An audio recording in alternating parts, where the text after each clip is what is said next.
Una cosa que me llama mucho la atención es el hecho de dar las charlas y de hablar sobre la sexualidad, sexología en los colegios a menores, porque realmente tú estás con menores.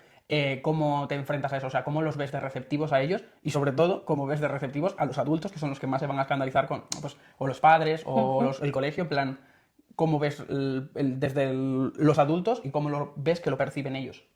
Vale, pois eu no gabinete, non, en Amaturi, que é o gabinete que teño con Débora Baza, a miña compi, empezou fai moitos anos en secundaria e con persoas con diversidade intelectual. E son eu, cando despois de estudiar isto, propoñolle que baixemos a primaria. Entón, bueno, empezamos aí un proceso creativo de darlle voltas. Que pasa? Que é verdad que dende fora a sexoloxía, a sexualidade, pénsase como pues, cosas que hacer, cosas de adultas, non todo que ten que ver con sexo, pero bueno, non, a palabra sexo é moi confusa, entón, pero sin embargo, en primaria hai un montón de conceptos que sí que teñen que ver coa sexualidade, pero que non teñen que ver co placer, como por exemplo a identidade.